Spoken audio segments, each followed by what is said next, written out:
오늘은 15페이지부터 23페이지까지입니다. 분량이 많지요? 뒤에는 제가 알아서 하겠습니다. 20페이지 창세기부터 23페이지까지는 돌아가서 읽으시면 됩니다. 앞에 내용을 알면 이해가 쉬우니까 그렇게 생각하시고요. 식사는 잘 하셨습니까? 예. 자, 다시 한번 인사하겠습니다. 개근하시기 바랍니다. 자, 지난주 복습을 하도록 하겠습니다. 지난주 복습은 핵심만 하겠습니다. 성경 목록을 다 기억하십니까? 대답이 이래가지고 어떻게 시작부터 자, 이건 계속 해야 됩니다. 그래야 구조를 외울 수 있으니까. 창세기, 출애굽기, 레위기, 민수기, 신명기, 여기까지는 쉽습니다. 그죠? 그 다음이 여호수아, 사사기, 룻기, 그 다음에 사무엘, 상하, 그 다음에 왕상하, 역대상하, 여기까지는 다 하실 수 있겠죠. 그 다음 1차 고비라고 말씀드렸습니다. 첫 글자가 뭡니까?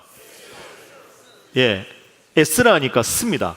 에스라라고 에 하면 안 됩니다. 에가 많거든요. 뭐 에스겔도 있고 뭐 이래가지고요. 스로 시작합니다. 스. 자, 머리 글자 스, 느, 에, 욥, 시, 잠, 전. 아싸, 내가 여기까지 하다니 이렇게 되는 거죠. 스느에 욥, 시, 잠, 전, 아싸. 그 다음에는 세 개씩 세묶음입니다. 그죠? 세 개씩 세묶음. 첫 글자가 뭐죠? 예레미야입니다. 렘. 그 다음에 예레미야 에가 렘, 에, 겔, 에스겔이죠. 세 개 끊고. 그 다음이 다니엘, 단, 호세아, 요엘, 단, 호, 열 이렇게. 그 다음이 암, 옵, yon, 아모스, 오바댜, 요나 이렇게 됩니다. 이게 어렵다 그랬죠. 따라하겠습니다. 렘, 에, 겔, 단, 호, 열, 암, 옵, yon. 그 다음이 마지막 곱입니다. 뭐죠? 따라하겠습니다. 미나. 그렇게 하죠. 그럼 뭡니까?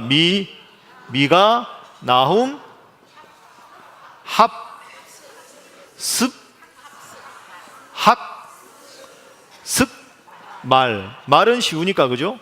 외우는 방법은 미나는 쉬우니까 하스에서 비읍, 기역입니다. 그죠? 미나, 합, 습, 학, 습, 말. 끝말이라고 생각하면 뭐 창세기하고 마지막에 해도 말라기 이렇게 세게 하면 중간에는 알아서 되는 거죠.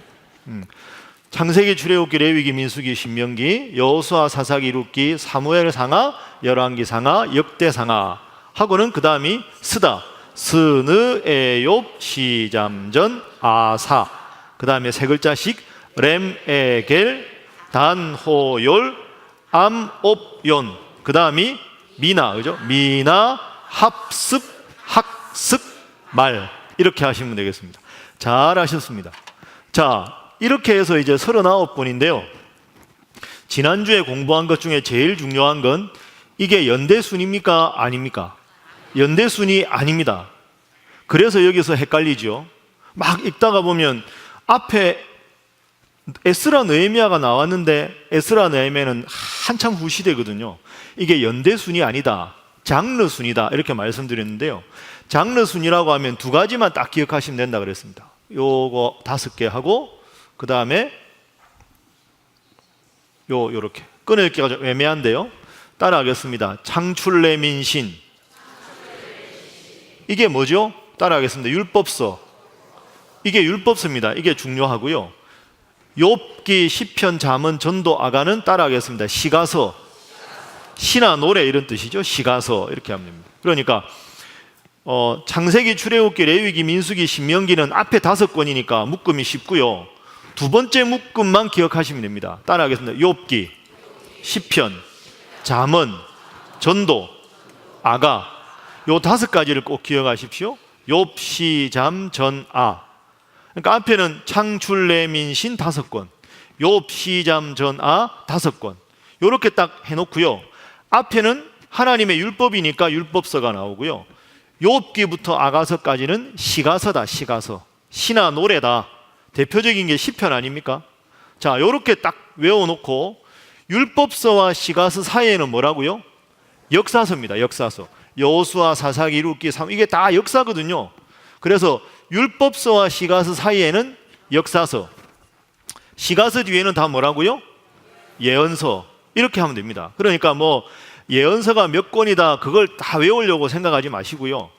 맨 앞에 시작하는 5권은 율법서, 욥기부터 욥기, 시편, 잠언, 전도, 아가 5권은 시가서, 이 사이에 있는 거는 역사서고 이 뒤에 있는 모든 건 다 예언서다. 이렇게 외우면 외우기가 쉽습니다.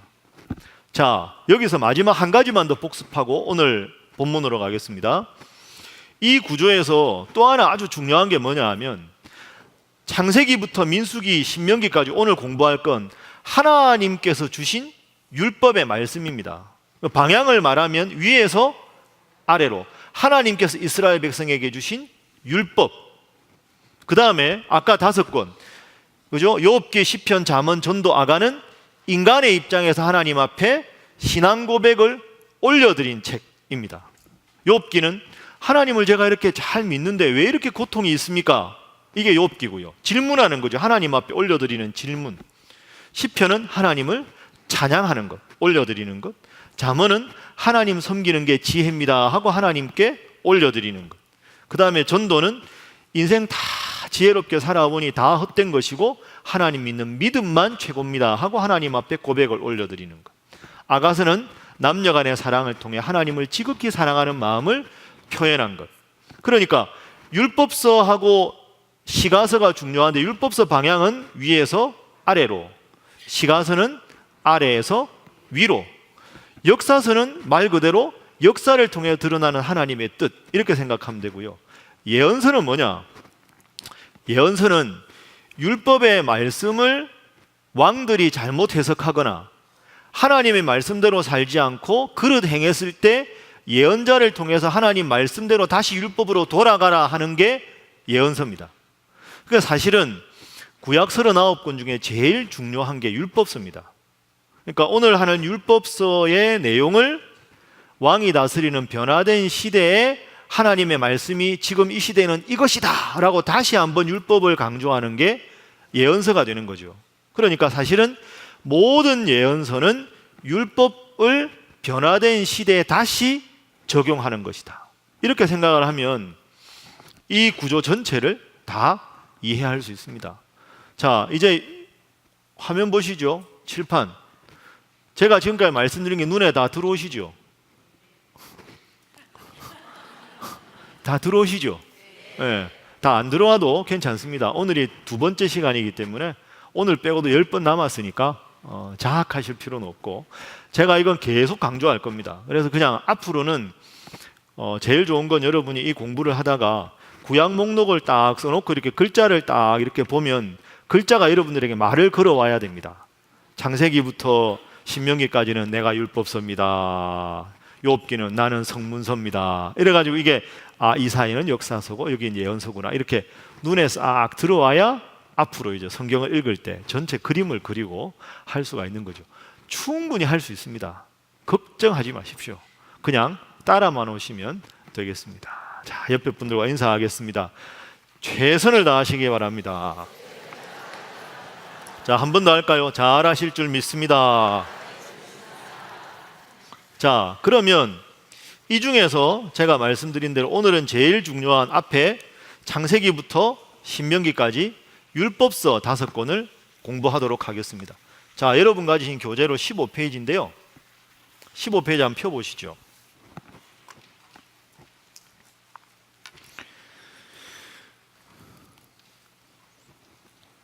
자, 15페이지 펴놓으시고요. 제가 전체 구조를 좀 읽어드리겠습니다. 여러분 기본적으로 미리 말씀드리는데 마음을 강하게 하고 담대히 하십시오. 이거 쉽지가 않습니다. 그죠? 이 5권을 짧은 시간에 하는 게 쉽지가 않은데 잘 기억하십시오. 자, 율법서가 뭐라고요? 책이? 창세기, 출애굽기, 레위기, 민수기, 신명기 5권입니다. 자, 이 5권을 할 때 굳이 구분하자면 이렇게 구분할 수 있습니다. 이렇게 창세기, 출애굽기, 레위기, 민수기, 신명기. 왜 이렇게 구분하느냐? 자, 이렇게 보시죠. 창세기는 성경 전체의 서론입니다. 서론. 그죠? 하나님께서 천지를 창조하셨다. 하나님 천지 창조하시고 아담과 하와를 창조하시고 에덴 동산을 건설하시고 거기에 가인과 아벨 사이의 일. 그죠? 가인이 아벨을 죽이고 도망을 가고 뭐 이런 이야기가 나오고요. 그 다음에 노아 홍수 사건이 나오고 바벨탑 사건이 나오고 그게 1장부터 11장까지입니다. 굳이 구분하자면 자, 12장부터 창세기에 몇 장까지 있습니까? 50장. 아우, 대단하십니다. 자, 여기에는 4명의 족장이 나옵니다. 누굴까요? 아브람, 이삭, 야곱. 헷갈리시죠? 네. 다 이영으로 시작합니다. 이영. 아이야요. 그죠? 아브람, 이삭, 야곱, 요셉. 그죠? 아브람, 이삭, 야곱, 요셉 이야기가 12장부터 50장까지 등장합니다. 그 다음에 출애굽기부터 신명기까지. 자, 보십시오. 안 써도 됩니다. 이것만 보면 다 이해가 됩니다. 출애굽기 뜻이 뭡니까? 출이 무슨 출자일까요? 탈출한다. 애굽은 어느 나라입니까 지금? 이집트죠. 이집트. 그러니까 이집트에서 탈출하는 이야기가 출애굽기입니다. 탈출해서 어디로 갑니까? 가나안으로 가죠. 애굽에서 탈출해서 가나안 땅으로 가는 이야기가 여기까지 나오는 이야기입니다. 그죠? 뒤에 여호수아 연결되죠. 자, 그러면 애굽에서 탈출해서 가나안 땅 갈 때 지도자가 누굽니까? 모세지요. 모세. 그죠? 모세. 자, 그러면 출애굽의 지도자가 모세니까 출애굽기 1장, 2장 여기에 모세가 태어나는 출생 이야기가 나옵니다. 모세가 지도자니까. 신명기가 몇 장까지 있습니까? 34장까지 있습니다. 창세기 50장, 출애굽기 40장, 레위기 27장, 민수기 36장, 신명기 34장. 신명기 34장에 뭐가 나올까요? 모세가 죽는 이야기가 나옵니다.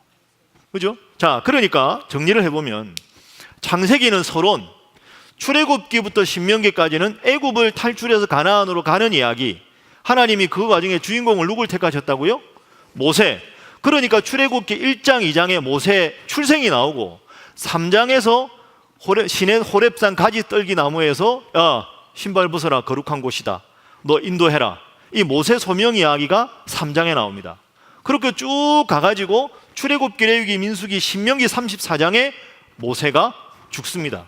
그러니까 출애굽기부터 신명기까지는 모세의 탄생부터 죽음까지 이야기가 되는 거죠.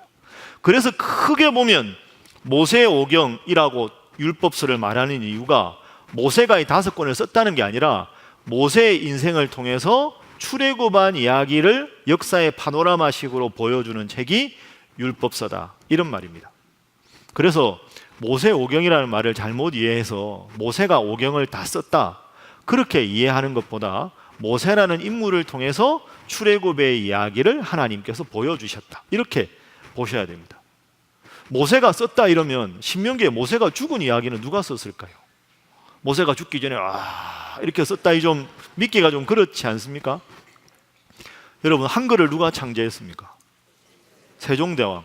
세종대왕이 직접 한글을 창제했을까요? 그죠? 한글을 창제할 수 있도록 학자들을 모으고 집현전을 만든 그게 세종대왕이지, 세종대왕이 머리 이렇게 고민하고 한글을 하나하나 한 건 아니잖아요. 시편의 저자가 누굽니까? 다윗입니다. 다윗이 쓴 건 150편 중에서 많이 안 됩니다. 70여 편밖에 안 되거든요. 그런데 시편 전체에 가장 많은 작품을 쓴 사람이 다윗이기 때문에 다윗이 대표 저자라 시편의 저자는 다윗이다.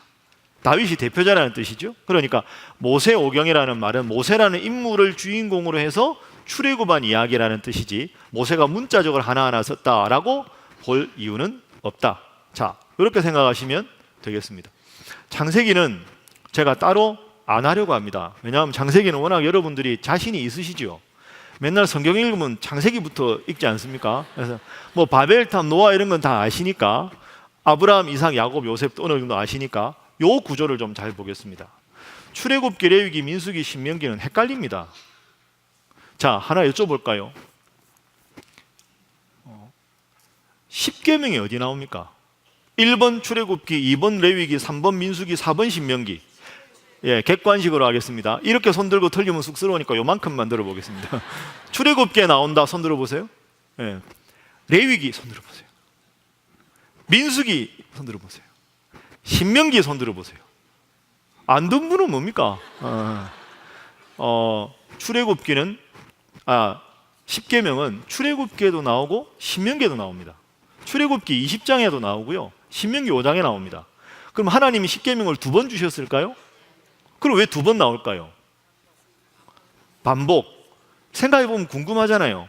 앞에 나왔던 사건이 신명기에 또 나오는 경우도 있습니다. 그 이유가 뭐냐 하면, 자 보세요. 자, 모세가 태어납니다. 모세가 죽습니다. 탄생부터 죽음까지. 모세가 태어난 게 몇 년일까요? 어디 나옵니까 이게? 연대표에 나옵니다. 예. 보여드리겠습니다. 자, 여러분 교재 13페이지 보십시오. 자, 일단 연대표를 봐야 감이 오겠죠. 보십시오. 자, 맨 처음에 아브라함이 가나안 도착한 게 몇 년입니까? 기원전 2091년. 지금부터 4000년이나 전의 인물을 우리가 공부하는 겁니다. 쭉 보면 모세 출생이라고 나오죠. 몇 년입니까? 1527년 기원전입니다. 그렇게 해서 자, 모세가 광야로 도망을 갑니다. 40살 때. 이 애굽의 그 사람을 죽이잖아요. 애굽 사람을. 도망을 갑니다. 그러다가 하나님께서 모세야, 너가 출애굽 시켜라 해서 출애굽을 해서 시내 광야 도착하는 게 1446년입니다. 자, 출애굽에서 가나안 땅 들어가기까지 몇 년 걸립니까? 40년. 그러니까 이스라엘 가나안 도착이 1406년이 되는 거죠. 출애굽 시작이 1446년, 가나안 도착이 1406년. 자, 이렇게 보고 넘어가겠습니다. 이 자꾸 보시면 헷갈릴 수 있으니까, 자, 지금부터 잠시 이제 구조를 보겠습니다. 여러분 16페이지 넘겨 보십시오. 자, 16페이지에 어디를 보셔야 되냐 하면 이 주제 2번 모세 시대 해서 모세 이전 시대는 창세기고 모세 시대 출애굽기부터 신명기의 구조라고 나와 있습니다. 다 찾으셨습니까? 예, 이게 가장 중요한 내용입니다. 율법서에서.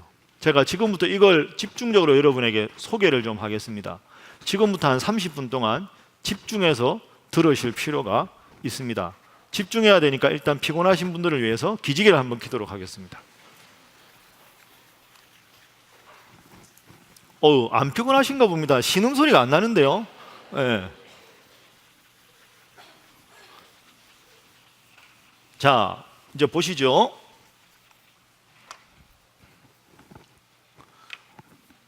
이따가 교재는 보기로 하고요. 지금은 이거 화면을 보십시오.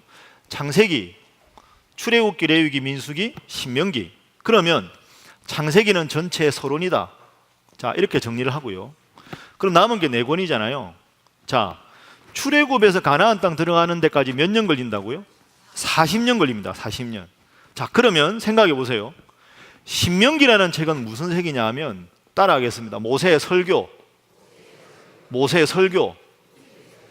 모세가 죽기 전에 했던 설교가 신명기입니다.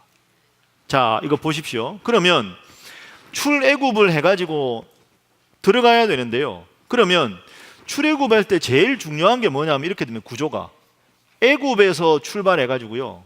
제일 중요한 중간 기착지가 따라하겠습니다. 시내산. 따라하겠습니다. 모압 평지. 모압 평지에서 가나안이 보입니다. 그러니까 모세는 모압 평지 느보산에서 죽습니다. 그러니까 여러분이 오늘 기억할 건 뭐냐 하면 애굽, 시내산, 모압 평지 이걸 기억하셔야 됩니다. 모압 평지에서 죽고 거기서 모세 후계자가 누가 됩니까? 여호수아가 가나안 땅으로 요단강 건너서 들어가는 것부터가 어딜까요? 여호수아서가 되는 거죠. 그러니까 오늘은 따라합니다. 애굽, 시내산, 모압.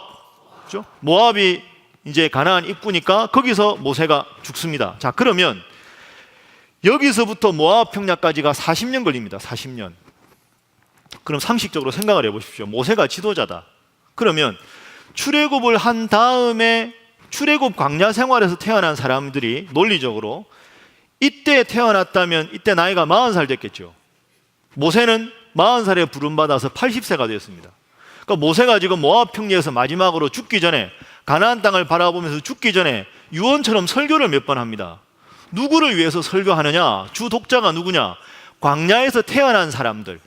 그러니까 애굽에서 종살이 하던 사람들은 애굽에서 막 바로 때문에 학정을 당하고 고통당하고 신음당하고 그러다가 하나님께서 10가지 재앙을 통해서 출애굽을 하고 그 감격과 기쁨이 너무 넘쳐서 하나님 잘 섬겨야 된다는 마음의 자세는 기본적으로 되어 있는데, 바로도 모르고 애굽의 노예 생활도 모르고 이 사이에 태어난 사람들은 어느 날 태어나 보니까 맨날 텐트 치고 걷고 걷다가 또 만나 먹고 메추라기 먹고 이것만 하는데 내가 이걸 왜 해야 되나?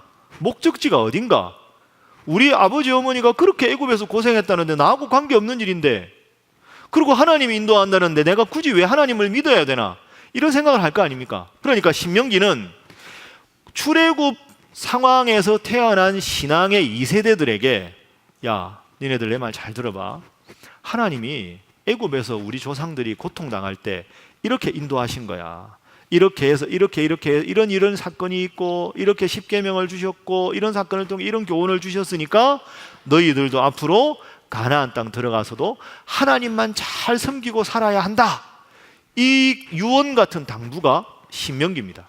그러다 보니까 아까 제가 말씀드린 대로 출애굽기 20장에서 십계명이 나왔지만 그 십계명 당시에 태어나지 않은 신앙의 후세들을 위해서 십계명이 중요하니까 한 번 더 강조하는 거죠. 자, 그럼 이렇게 정리할 수 있겠죠. 창세기는 서론, 신명기는 모세가 설교한 내용이다. 그럼 이것은 지금까지 출애굽기부터 민수기까지 여정을 회고하고 다시 한번 하나님 믿는 신앙을 강조한 내용이다. 그러다 보니까 강조하기 위해서는 반복이 된다. 그래서 출애굽기, 레위기, 민수기에 나온 사건과 교훈이 신명기에서 반복이 된다. 자, 그럼 신명기 정리됐죠?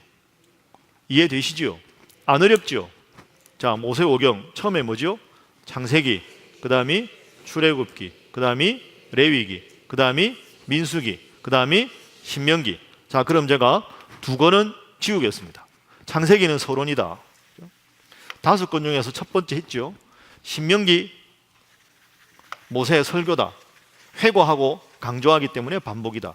그럼 모세오경 중에서 출애굽기, 레위기, 민수기 이 구조만 잡으면 율법서를 이해할 수가 있습니다. 신명기 뒤에 나오니까 이렇게 써놓겠습니다. 자, 애굽에서 시내산, 시내산에서 모압 이렇게 됩니다. 자, 지금부터 보십시오. 출애굽한 게 출애굽기니까 출애굽기 1장 1절부터 애굽에서 나온 이야기가 시작되겠죠. 그래서 시내산에 도착하는 게 언제냐 하면 출애굽기 18장까지입니다. 시내산 도착. 그러니까 시내산 도착. 그러니까 정확하게 말하면 시내산까지가 출애굽기 18장이고요. 시내산에서 무슨 일이 벌어지느냐? 시내산에서 있었던 일이 여러분 교재 보십시오. 16페이지. 시내산의 사건이 출애굽기 어디로 나옵니까? 19장 1절에서 어디까지? 민수기 10장 10절까지. 자, 그리고 시내산에서 출발하는 게 민수기 10장 11절부터입니다. 이거 보십시오. 이거. 이게 중요합니다. 애굽에서 출발했다. 모세를 통해서 10가지 재앙을 내려서 그래서 출애굽기 18장까지 해서 시내산에 딱 도착했다. 그런데 보시면 시내산에서 아주 오래 있습니다.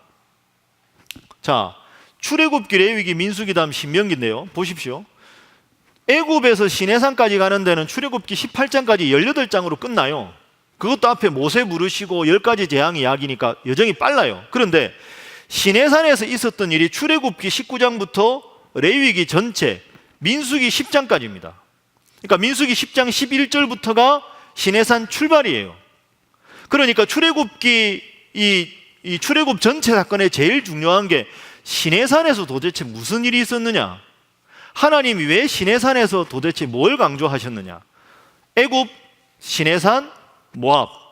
그런데 시내산까지는 짧게 걸렸는데 시내산에서 있었던 일이 출애굽기 19장부터 민수기 10장까지 압도적인 분량을 차지한다.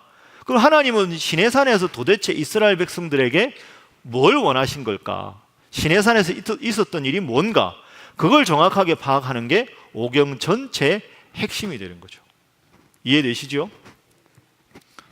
바로 대답이 이렇게 괜찮습니다. 자, 그럼 이제 이따 제가 다 정리해 드릴 테니까 걱정하지 마시고, 자, 출애굽기 18장에 시내산에 도착했습니다. 그럼 19장에서부터 무슨 일이 있는지 지금부터 성경을 한번 살펴보겠습니다. 여러분 성경 가져오셨습니까?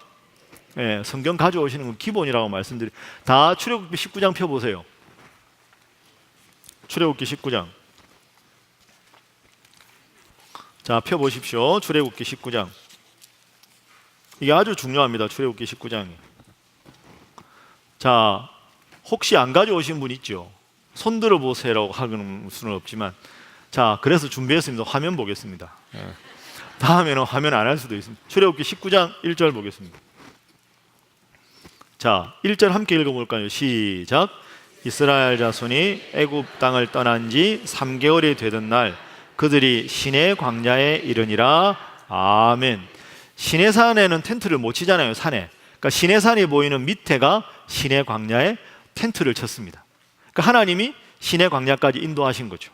자, 그러면 시내 광야에서 무슨 일이 벌어지는가? 2절부터 화면 보시면 그들이 르비딤을 떠나 시내 광야에 이르러 그 광야에 장막을 치되 이스라엘이 거기 산 앞에, 거기 산이 무슨 산일까요?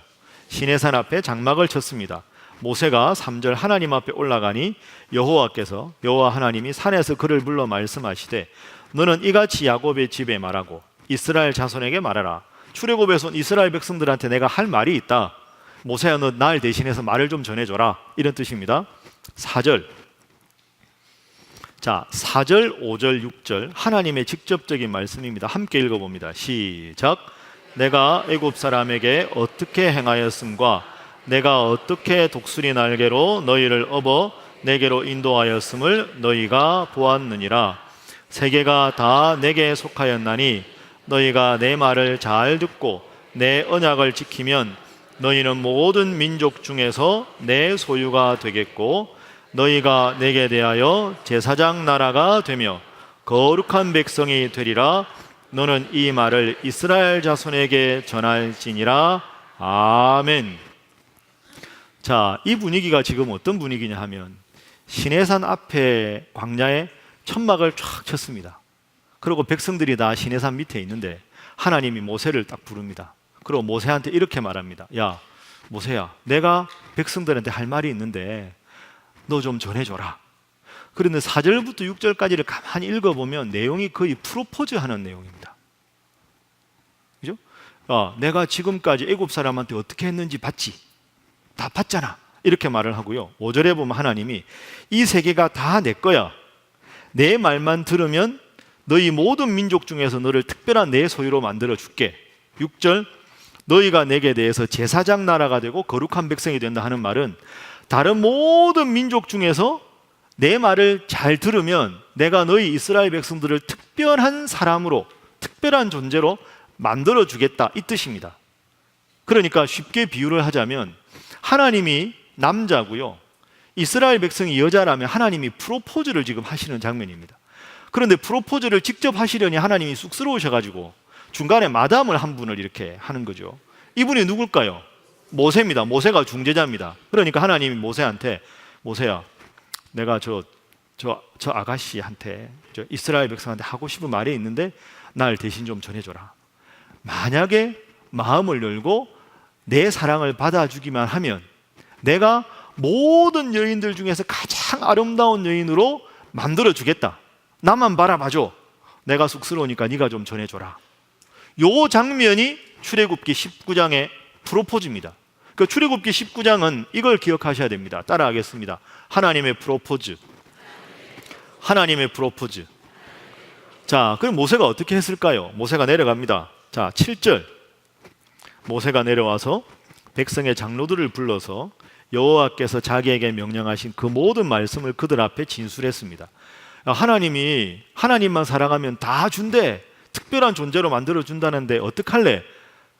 아가씨, 저 남자가 프로포즈 하는데 어떻게 받을래요? 이렇게 묻는 거죠. 자, 8절. 이제 아가씨의 응답입니다. 8절 함께 읽어봅니다. 시작. 백성이 일제히 응답하여 이르되 여호와께서 명령하신 대로 우리가 다 행하리이다. 모세가 백성의 말을 여호와께 전하매 아멘. 하나님이 모세를 통해서 이스라엘 백성에게 프로포즈를 했습니다. 그럼 이스라엘 백성이 어떻게 했습니까? 다 행하리이다 하는 말은 프로포즈를 받겠다, 받았습니다. 그러면 이제 하나님이 프로포즈를 하고 모세를 통해서 전달하니까 이스라엘 백성이 받은 거죠. 그럼 둘이 이제 사랑을 하게 되는 겁니다. 그러니까 하나님이 19장 뒷부분에 어떻게 나오냐 하면, 야, 그럼 내가 아가씨 얼굴을 좀 보고 싶다 해서 내가 직접 내려가겠다, 하나님이 직접 산으로 내려가겠다까지 말씀하십니다. 둘이가 이제 만나는 거죠. 이게 어느 장면이냐 하면 16절입니다. 16절 화면 보십시오. 셋째 날 아침에 우레와 번개와 빽빽한 구름이 산 위에 있고 나팔 소리가 매우 크게 들리고 진중에 있는 모든 백성이 뜹니다. 하나님이 산 아래로 내려오시는 겁니다. 이게 기가 막힌 장면입니다. 이게 밑에 있는데 하나님이 직접 내려오는 겁니다. 근데 하나님이 내려오니까 이스라엘 백성이 감당이 안 되는 거예요. 긴장이 돼가지고 하나님이 오니까 허허 하고 이제 막 떱니다.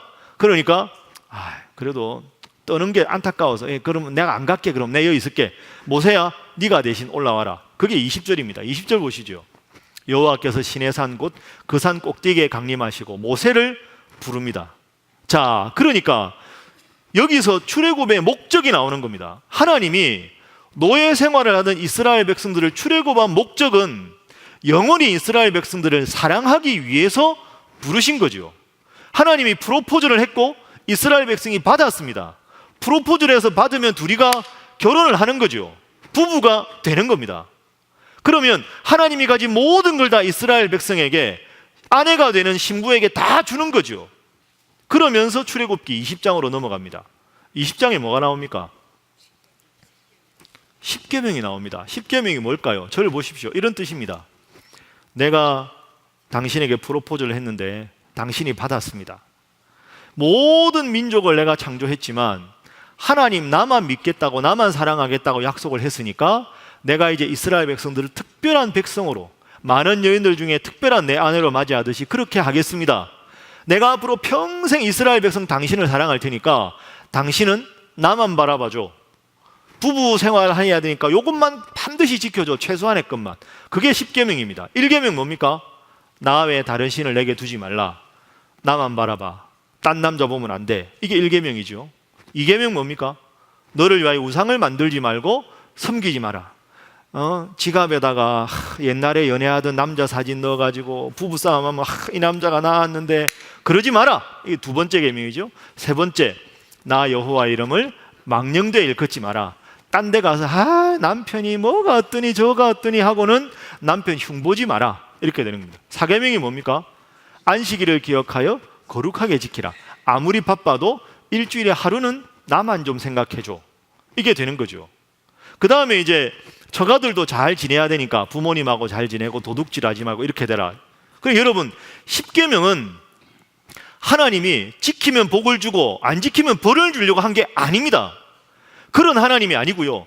내가 다 줄 테니까, 신부인 이스라엘 백성을 위해서 영원히 사랑해 줄 테니까 그냥 나만 바라봐줘. 행복은 나밖에 줄 수 없으니 내가 다 줄 테니까 나만 바라봐줘. 이게 10계명입니다.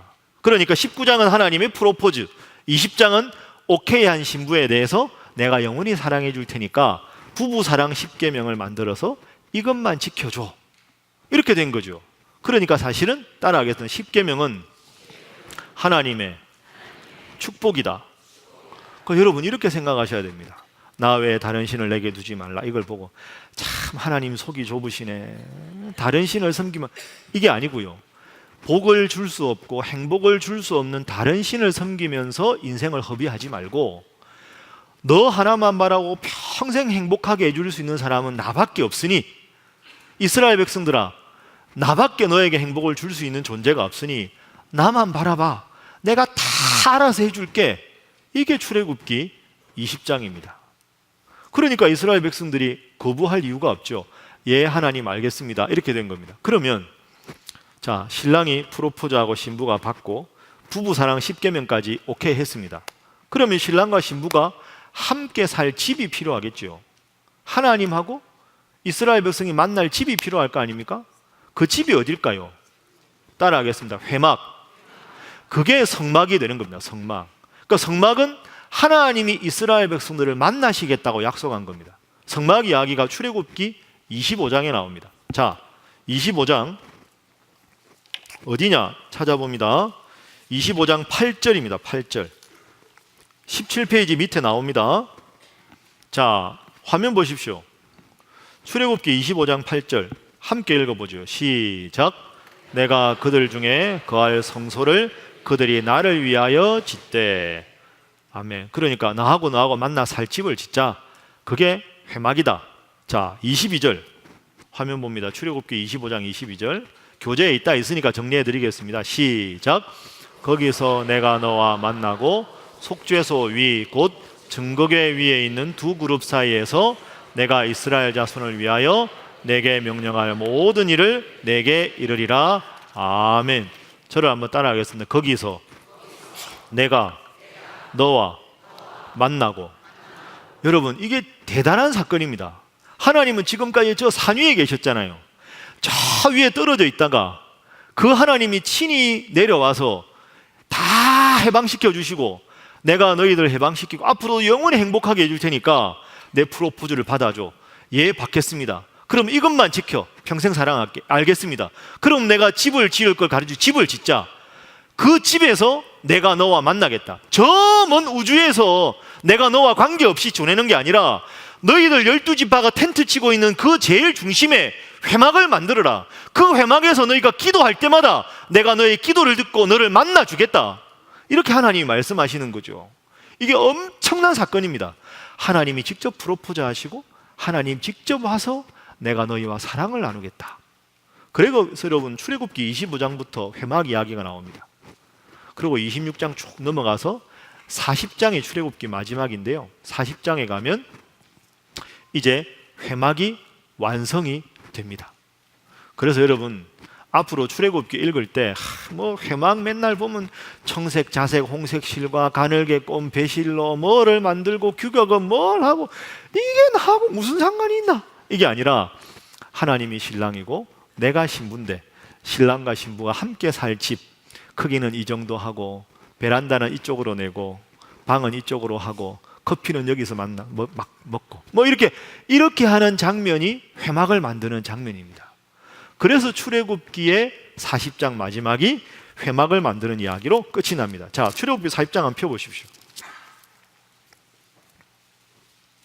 성경책 가져오라고 말씀드렸습니다. 다음 주부터 가져오십시오. 자, 출애굽기 40장에 눈으로 쭉 보시면 34절 구름이 회막에 덮이고 여호와의 영광이 성막에 충만했다. 이렇게 출애굽기가 끝납니다. 자, 넘어갑니다. 레위기 1장 1절. 자, 레위기 1장 1절 성경책 없는 분은 외우시고 있는 분은 함께 화면 보지 마시고 저걸 일부러 안 넣네. 자, 보겠습니다. 예, 우리 방송 자막 하시는 분 은혜가 많아서. 자, 레위기 1장 1절 시작. 여호와께서 회막에서 모세를 부르시고 그에게 말씀하여 이르시되. 아멘. 따라합니다. 회막에서 모세를 부르시고. 그러니까 여러분 레위기 1장 1절이 저래서 중요한 겁니다.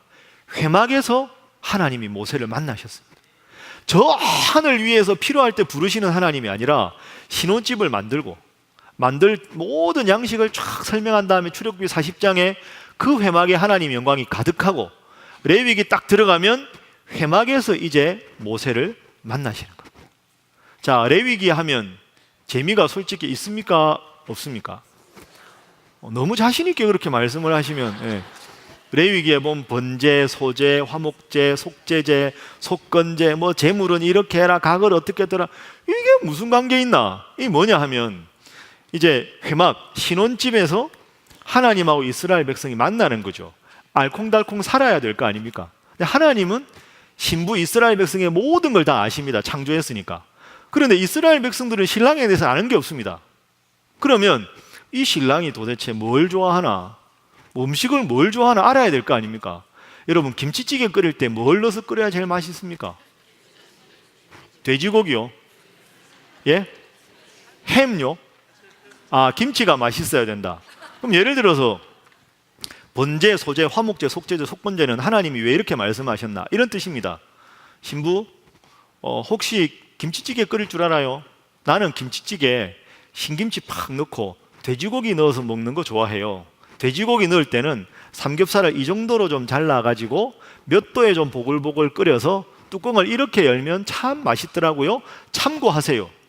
된장찌개 끓일 줄 알아요? 된장찌개 끓일 때는 된장을 어떻게 숙성을 하고 어떻게 해가지고 뭐 어떻게, 이게 번제, 소제, 화목제, 속제제, 속건제입니다. 그러니까 하나님이 신부를 위해서 모든 걸 다 해주는데 신부는 신랑에 대해서 아는 게 없으니까 신랑의 식성에 따라서 근데 하나님 너무 까다롭다, 뭐를 이렇게 하는, 까다로운 게 아니고요. 하나님에 대해서 알지 못하는 이스라엘 백성들 하나님께서 자상하게 일러주시는 거죠. 이 요리 하고 싶을 때는 이렇게 하세요. 이 요리를 한번 해볼래요? 잡채할 때는 이렇게 하세요. 당면은 어떻게 하시고, 나는 가끔 피곤할 때는 돼지 목살을 이렇게 해주면 좋더라, 뭐 이렇게 이제 하나하나 신랑의 마음을 일러주어서 헷갈리지 않게, 혼자 고민하지 않게, 하나님이 이렇게 하니까 좋아하시더라, 이건 진짜 싫어하시더라, 비린내 나는 거 되게 싫어하시네, 이런 게 다 있는 게 레위기입니다. 그러니까 레위기는 하나님의 백성으로 이스라엘이 영원히 사랑받기 위해서 하나님의 마음을 자세하게 기록한 책이 레위기입니다. 그렇게 생각을 하면 레위기 읽는 게 재밌습니다. 옆에 분들과 인사 한번 하겠습니다. 레위기를 재밌게 읽으시기 바랍니다. 한 번 더 할까요? 말씀만 하지 마시기 바랍니다. 자, 이 정도 하고 교재를 보겠습니다. 18페이지. 제가 지금까지 말씀드린 내용입니다. 자, 처음부터 좀 볼까요? 다시 16페이지 보겠습니다. 이번 모세시대 출애굽기와 신명기의 구조, 애굽에서 시내산까지, 시내산에서 어디까지? 모압까지였습니다. 그죠? 시내산까지 가는 게 출애굽기 1장 1절부터 18장 27절까지, 시내산에서가 출애굽기 19장 1절부터 민수기 10장 10절까지다 하고 오른쪽으로 가보십시오. 중간 밑에 보면 출애굽기 19장부터 언약의 백성들이 지킬 규례가 나오고, 그 밑에 17페이지 밑에서 5번째 줄에 보면 하나님의 하산, 내가 그들 중에 거할 성소를 그들이 나를 위해서 짓되 회막에서 나를 만나자 넘어갑니다.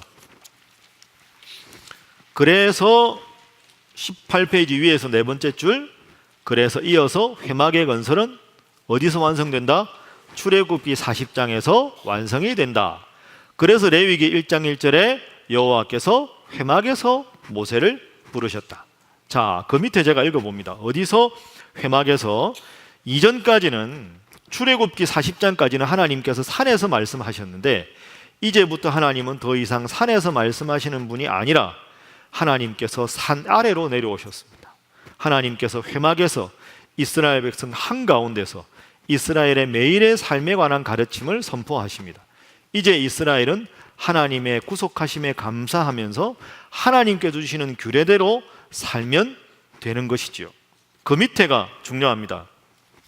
이게 오늘 주제입니다. 즉, 이런 면에서 보면 출애굽 사건은 회막 건설을 위한 출발이었다. 자, 이 점을 간단하게 설명하겠습니다. 그렇게 하면 오늘 할 거 어느 정도 얼추 다 하게 됩니다. 자, 저를 보시죠, 여러분. 애굽에서 탈출해서 시내산까지가 출애굽기 18장, 19장에서부터 하나님이 프로포즈를 해서 받아들이고 회막을 짓고, 회막에서 하나님이 이스라엘 백성들을 만나 주셨다. 그게 출애굽기 회막 이야기. 레위기 1장 2절에 하나님께서 회막에서 모세를 부르셨다. 자, 이렇게 됩니다. 그러면 이렇게 해서 레위기가 27장까지 끝나죠. 자, 민수기 넘어가 봅니다. 자, 여러분 민수기 1장 한번 펴보십시오. 민수기가 무슨 뜻일까요? 백성 민자에다가 숫자를 세다. 백성의 숫자를 세는 거죠. 자, 시내산이 최종 목적지입니까? 가나안이 최종 목적지입니까? 그러면 시내산에 출발을 해야 될 거 아닙니까? 그죠? 그러면 레위기까지 끝나고 민수기에는 출발하기 위해서 점검이 필요한 거죠. 그래서 백성들 숫자를 세보는 겁니다. 자, 그럼 이제 시내 출발한다. 지파별로 몇 명인지 세봐. 자, 순서 딱 배열 정확하게 하고 출발하자. 이게 민수기입니다. 그래서 민수기 1장 딱 보면 싸움에 나갈 만한 자를 숫자를 셉니다. 2장 넘어가 보십시오.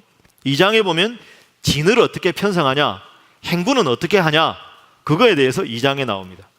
그리고 3장에 보면 제사장들 이야기가 쭉 나옵니다. 쭉 그렇게 해서 민수기 10장 10절에 시내산에 끝나고요. 자, 민수기 10장 11절 보십시오.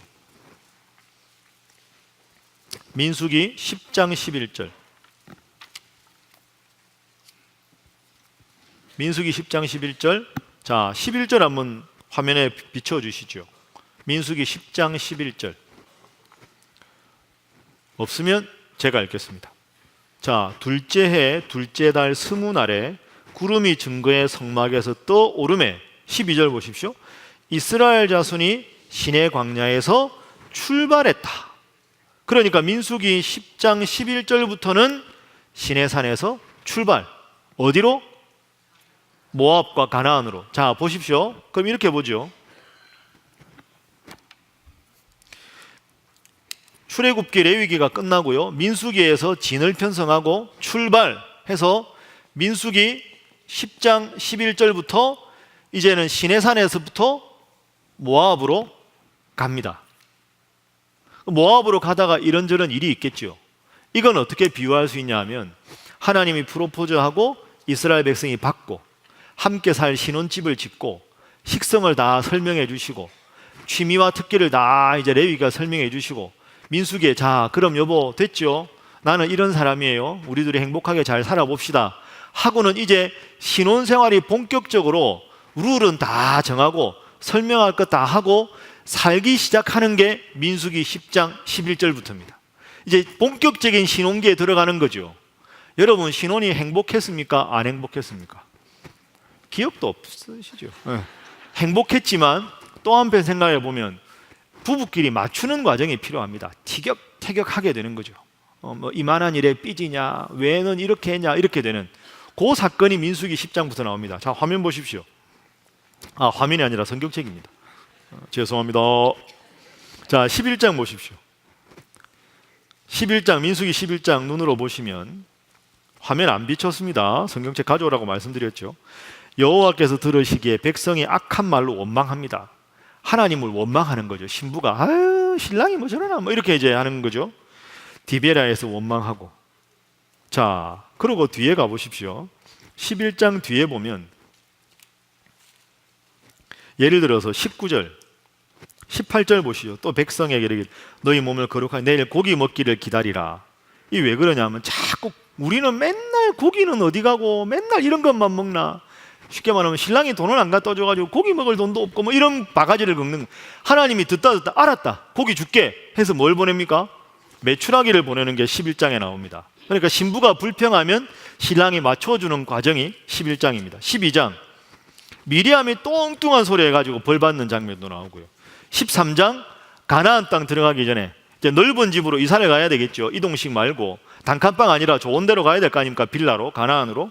가나안 땅 한번 가보자 정탐하는 게 13장. 14장 가나안 땅 사람들이 너무너무 키가 크고 덩치가 커서 저기 못 산다. 쉽게 말하면 우리 이 정도 월급 가지고 저 아파트 못 사요 이러고 이제 바가지 긁는 장면이 이제 14장입니다. 그러니까 이제 이게 하나님은 하나님대로 야 너무하다. 내가 알아서 잘 해준다니까 뭐 그렇게 사사건건 불평이 많으냐. 너무하네. 그럼 중간에 제일 괴로운 사람이 누굴까요? 모세입니다. 마담이죠. 이게 중재를 다 해놨는데 계속 이쪽은 불평하고 이쪽은 너무하다 그러고 모세가 죽을 지경입니다. 그리고 양쪽 가서 막 이렇게 하는 장면이 14장입니다. 그러니까 모세가 백성들 앞에 꾸짖죠. 15장, 16장, 17장 쭉 나갑니다. 그러면서 신혼기에 일어났던 여러 가지 사건에 대한 내용이 민수기 전체에 나옵니다.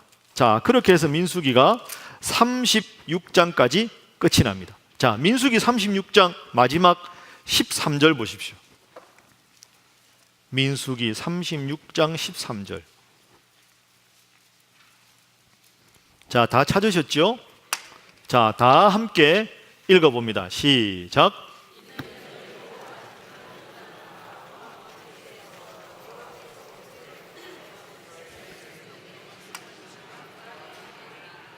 아멘. 자, 이는 여리고 맞은편 요단가 어디에서?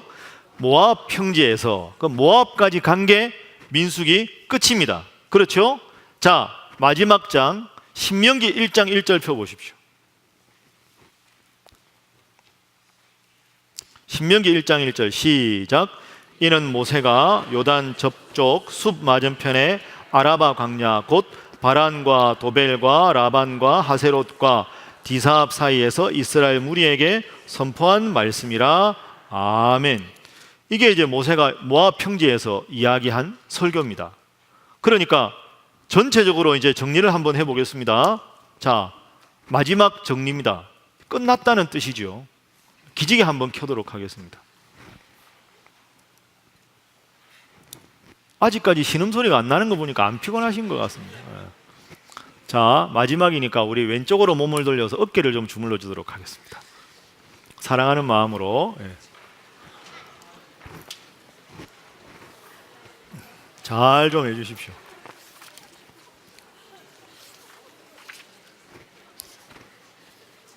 자, 반대로 가겠습니다.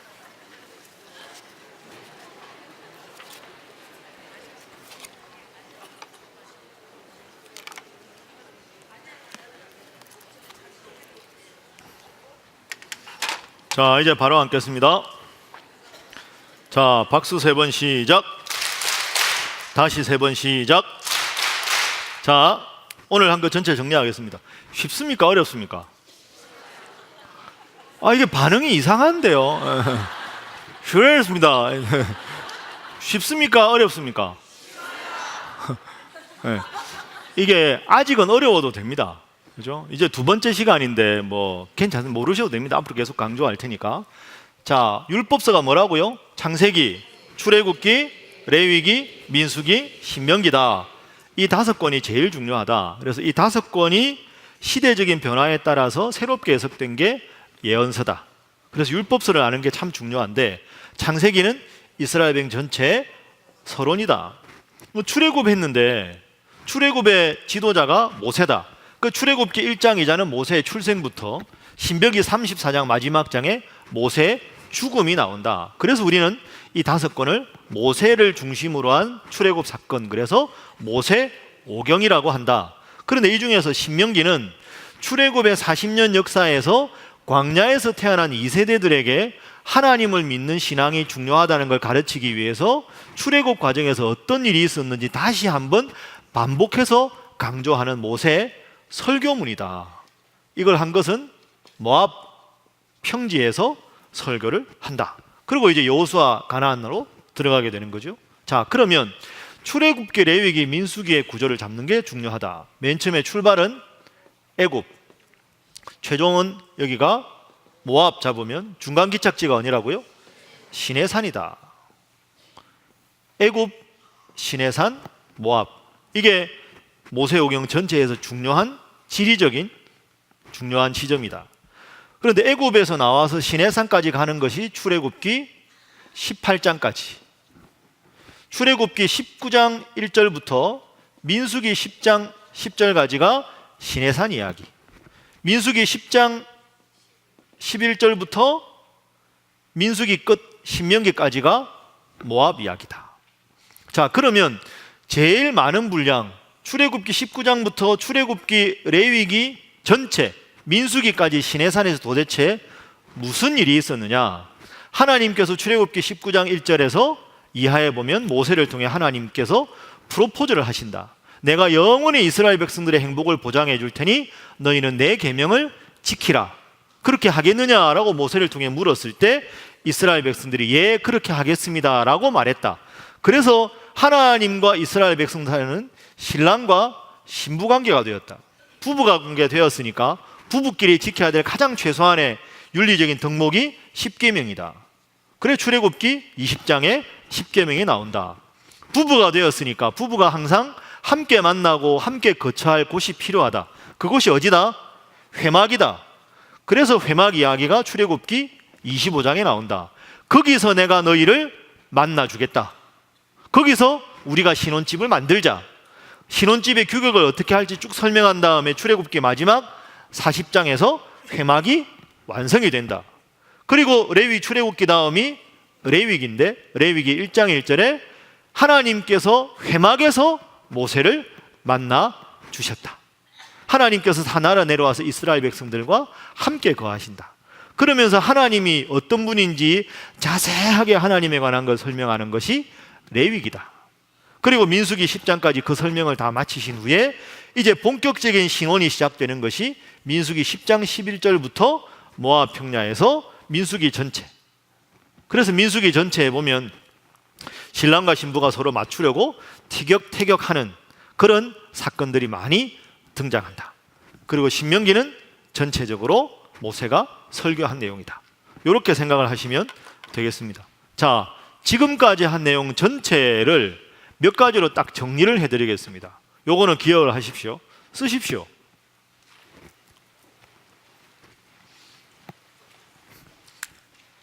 자, 이 단어를 한번 기억해 보시죠. 따라하겠습니다. 구원, 성화. 구원은 출애굽기에서 나오는 출애굽이니까 해방이라고도 할 수 있고 탈출이라고도 할 수 있겠죠. 자, 요 구조를 놓고 제가 설명을 간단하게 하고 정리를 해드리겠습니다. 우리가 모세오경을 읽을 때 제일 많이 하는 실수가 이겁니다. 출애굽은 해방이다. 해방은 구원이다. 이게 모세오경의 주제가 아닙니다. 그건 모세오경 주제의 일부입니다. 왜 그러냐? 출애굽기 1장부터 탈출 이야기는 출애굽기 18장까지 일단 마무리가 됩니다. 출애굽기 19장부터 나오는 이야기는 하나님과 이스라엘 백성들이 서로 사랑하며 살아가자. 나만 바라봐. 내가 너희들 책임질 거야. 나만 바라봐줘. 이게 모세오경 전체의 구조입니다. 그러니까 정확하게 말하면 하나님이 해방시켜 주신 이유는, 출애굽해 주신 이유는 하나님의 백성답게 거룩한 삶을 살아가라는 것 때문이다. 그러니까 모세오경의 주제는 탈출만이 아니라 탈출과 더불어서 성화, 주님과 더불어 살아가는 삶이다. 이걸 여러분이 꼭 기억하셔야 됩니다. 이걸 기억해야 레위기를 읽는 것이 부담스럽지 않고요. 출애굽기 25장부터 40장 사이에 성막 이야기가 부담스럽지가 않습니다. 자, 이걸 이렇게 정리할 수 있죠. 출애굽기, 그러니까 모세오경 전체의 주제는 따라합니다. 구원, 성화. 요 두 가지라는 걸 오늘 주제로 기억하십시오. 구원만을 위한 게 아니다. 요거 기억하셔야 됩니다. 출애굽기 19장, 20장이 그래서 중요한 거죠. 그러니까 여러분, 오늘 우리도 마찬가지입니다. 우리가 하나님 앞에 예배를 드리고 하는 것도 하나님을 믿는 것에서 그치는 게 아니라 하나님 믿는 사람답게 살아가기 위한 것이지요. 그래서 제가 지난주에 설명할 때 이런 설명을 한번 드렸습니다. 자, 여러분 교재 한번 잠깐만 앞에 넘겨봐 보십시오. 어디를 보시냐 하면요, 7페이지 한번 보십시오. 7페이지 맨 밑에 6번, 성경 읽기를 통한 두 가지 중요한 유익. 7페이지 맨 밑입니다. 찾으셨죠? 우리는 누구인가? 이걸 알고 우리가 어떻게 살아가야 하는가? 이걸 얻는 게 성경의 목적입니다. 그러니까 우리는 누구인가? 하나님의 백성이다. 하나님이 출애굽을 시켜주셨다. 이것만이 아니라 두 번째, 하나님이 우리를 출애굽 시켜주셨으니 하나님을 신랑으로 모시고 신부답게 사랑하며 살아가야 한다. 이게 어떻게 살아가야 하는가에 대한 모세오경의 해답입니다. 그러니까 모세오경을 앞으로도 읽을 때 탈출, 해방 이게 아니라 하나님이 탈출시키신 이유는 하나님과 더불어 행복하게 살아가기 위해서, 하나님의 마음을 헤아리고 하나님의 뜻을 헤아리고 하나님 말씀대로 살아가기 위한 것이다. 이걸 여러분이 꼭 기억하시면 되겠습니다. 자, 그러면 오늘은 여기까지 하고요. 다음 주, 다다음 주에 넘어가서 할 것 전체적인 그림을 그리겠습니다. 아유, 목사님 지금도 그림 그린다면 언제 하려고 지금 또 그림을 그림? 아닙니다. 그런 거 아닙니다. 자, 한 가지만 딱 합니다. 18페이지 보십시오. 19페이지.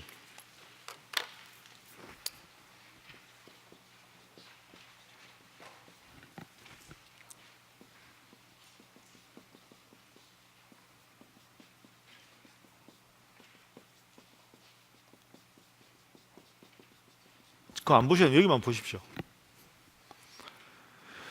자, 우리가 오늘 공부한 율법서의 핵심은 하나님이 나만 바라봐, 내가 책임질게, 이게 전체 주제라 말씀드렸죠. 그럼 역사서는 뭘까요? 다음 주에 공부할 거 여호수아, 사사기, 열왕기, 상하 이런 책은 뭐냐 하면 자꾸 왕을 달라 그래요. 이스라엘 백성들이. 그러니까 하나님이 왕을 줘요. 그 왕의 역할은 뭘까요? 하나님과 백성들 사이에 왕이 있잖아요. 그럼 왕은 백성들을 하나님께로 인도하는 역할, 모세처럼 하나님의 뜻을 백성들에게 전달하는 역할, 이게 왕이에요. 그런데 이 왕이 이 역할을 못해요. 하나님을 싹 지우고 자기가 하나님이 되려고 하는 게 가나안의 왕들이었어요. 그거에 대해서 하나님이 너무너무 괴로워해서 하나님을 왕으로 모시고 살아가야 된다 하는 걸 계속 강조하는 게 여호수아, 사사기, 그 다음에 열왕기, 상하 이런 책입니다. 그럼 왕 중에서 하나님을 대신해서 백성들을 사랑하고 백성들이 하나님만 바라보게 한 가장 대표적인 왕이 누굴까요? 다윗이죠. 그래서 계속 여기 나오는 거는 그의 조상 다윗과 같이 행하여 그의 조상 다윗과 같지 아니하여, 그 핵심이 뭐냐 하면 모세의 역할이 다윗 역할입니다. 백성들을 하나님께로 인도하고 하나님 말씀을 모세가 백성들에게 전달했던 율법서의 모세 역할이 역사적으로 왕이 할 역할이다. 그 역할을 잘 하는 게 왕의 역할인데 그걸 제대로 하지 못하는 걸 꾸지람하는 이야기가 여호수아, 사사기, 열왕기, 상하, 역대상하 다 나오는 겁니다. 예언서는 뭘까요? 왕이 그렇게 잘못했을 때 왕이 그러면 안 됩니다. 하나님 명령대로 해야지요. 백성들아, 왕을 보지 말고 하나님을 바라봐라 하고 잘못된 길을 하나님께로 인도하는 역할이 예언서입니다. 그리고 시가서는 하나님 뜻대로 살아가는 백성들이 어떤 삶을 살아가는지를 보여주는 샘플이 시가서가 되는 거죠. 이건 모르셔도 됩니다. 앞으로 할 거니까. 핵심은 율법서에 나오는 모세와 같은 하나님의 뜻을 전하고 하나님 뜻을 올리는 그 사람이 모델입니다. 구약의 모델은 모세, 왕의 모델은 다윗, 그리고 하나님의 사람들의 모델은 예언자들. 이게 같은 맥락입니다. 그죠? 하나님만 바라보고 살아야 되는 사람 모세, 율법서에, 역사서에는 다윗, 예언서에는 예언자. 그러면 모세와 다윗과 예언자들이 오늘 우리에게 주는 교훈은 출애굽기 19장에서 말씀하신 대로 하나님 당신만 바라보라고 하면 모든 걸 책임져 주시겠다고 한 하나님 사랑을 우리가 받아들이고 하나님 뜻대로 살아가는 것이 우리 인간의 본분이다. 이게 구약 성경 전체의 주제가 되는 거죠. 자, 옆에 분들과 마지막으로 인사하겠습니다. 하나님만 바라보며 살아가시기 바랍니다. 다시 한번 하겠습니다. 잘 하실 줄 믿습니다. 예, 이것으로 율법서를 마치겠습니다. 율법서가 어려우셨더라도 앞으로 계속 강조할 테니까 한술 밥에 배부를 수 없으니까 잘 하고 계십니다. 훌륭하십니다. 대단하십니다. 자, 마지막으로 다시 한번 옆에 분과 인사합니다. 다음 주에도 뵙겠습니다. 한 번 더 할까요? 말씀만 하지 마시기 바랍니다. 예, 참 피곤하시고 지치셨을 텐데 함께 해주셔서 감사합니다. 기도하겠습니다. 하나님 감사합니다. 우리에게 이 귀한 하나님의 말씀 성경을 주시고 오늘 이제 우리가 창세기, 출애굽기, 레위기, 민수기, 신명기 이 5권의 책에 대해서 공부했습니다. 단편적으로 알았던 걸 전체적으로 쭉 꿰어서 공부하자니 쉽지가 않은 공부지만 하나님 지혜 주시고 능력 주셔서 이 기회에 신구약 성경을 정확하게 바로 흐름을 잡고 이해하는 저희들 되게 하여 주옵소서. 그리하여 하나님의 말씀은 살았고 운동력이 있어 좌우연하선 어떤 것보다 예리하다는 귀한 말씀 나의 고백 될 수 있도록 역사하여 주옵소서. 하나님, 수요일 저녁 시간에 피곤하지만 하나님 앞에 나온 이 귀한 성도들의 열정과 헌신을 꼭 기억하시고 하늘나라의 큰 복으로 채우시고 충만히 역사하여 주옵소서. 감사하며 예수님의 이름으로 축복하고 기도하옵나이다. 아멘.